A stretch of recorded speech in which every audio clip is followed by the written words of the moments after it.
First, we need some chords. I have this patch from the factory library loaded called Arpeggiate Me. Oh, we will. I'll use another one of my favorite players, Chord Sequencer.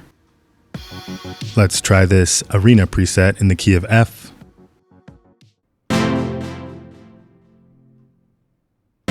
Let's find a progression we like.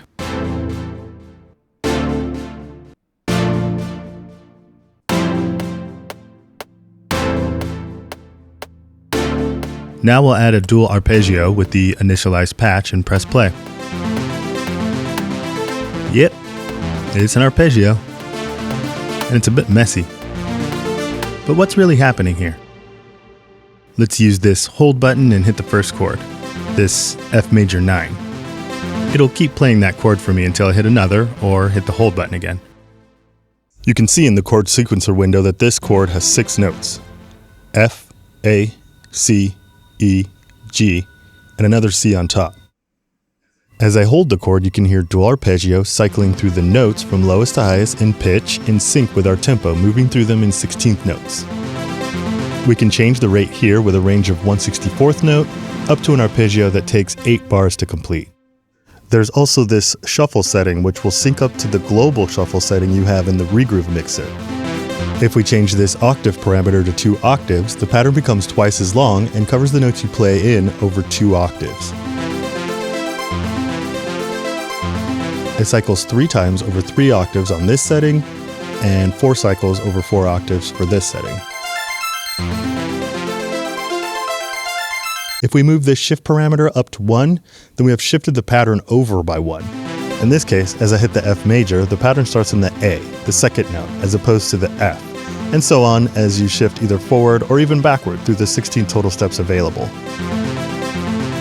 You can transpose the sequence up or down.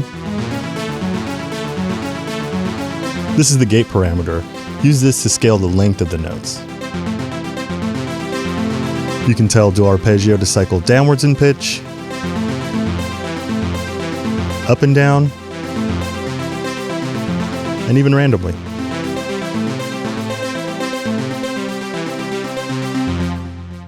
Let's hit the next chord, A minor 7. This one has 7 notes.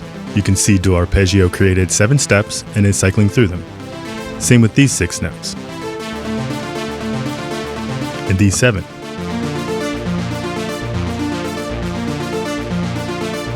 Now let's play the sequence again. You can see that each chord loops 2.5 times before switching, as we have them each going for a bar. The pattern is a bit hard to follow for this reason. I'll turn the steps mode on and make this pattern 4 steps. Now this loop is starting to make sense.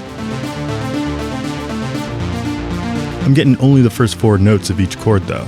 If I increase the step length to 6 and play the first chord again, I'll get all 6 notes. Let's bring it back down to 4. Let's go through a couple of these chords and get rid of the low root note.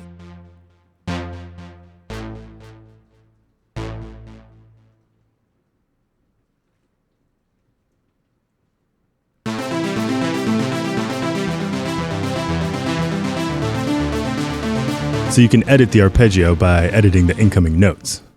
No shit. Let's say we wanted the arpeggio to do a more complicated pattern instead of simply moving up or down. We can activate the pattern mode and make a custom pattern. You'll notice that if I hit the chord now, nothing happens. I haven't put a pattern in yet. You can input a pattern by clicking these steps. You can click and drag to draw multiples of the same length. Each step is broken into thirds, and we have our rate set to 16ths. So this is 1/3 of a 16th note. These are 2/3, and this one's a full 16th note.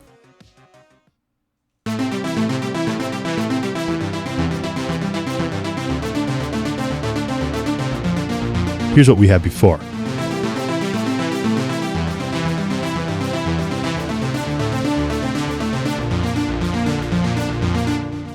You can control the velocity of each step by turning this on. You won't hear anything until you populate this area with, well, velocities. So let's click and drag these to the top. Let's lower the velocity of the first hit to get things pumping a bit. Now we can turn ARP 2 on, and let's set this to steps and turn the pattern sequencer on as well. We'll make this pattern 6 steps long and put a note here. Now we have a polyrhythm going.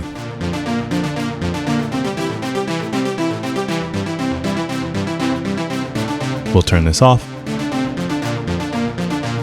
All of the controls in ARP 2 are the same as in ARP 1.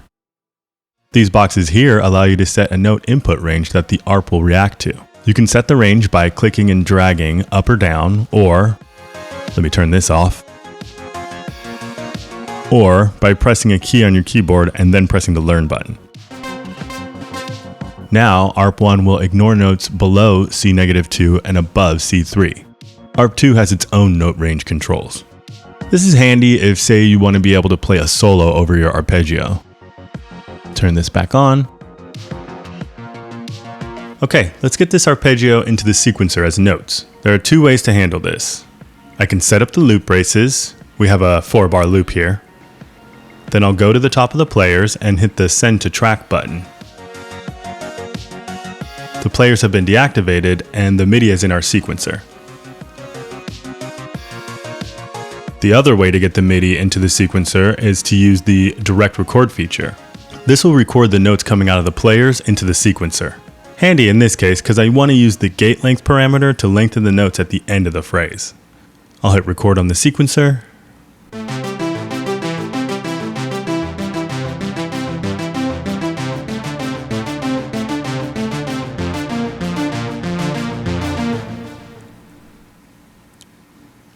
You can see the notes get longer as it goes. Now I can bypass the players so that the notes don't get triggered twice. Okay, last thing. This repeat function. I'll turn it on and hit play. You can hear it's repeating all the notes but the last one. If I shorten this last note, it'll trigger twice now too. Repeating the notes gives the pattern a halftime feel. It can be good for variation.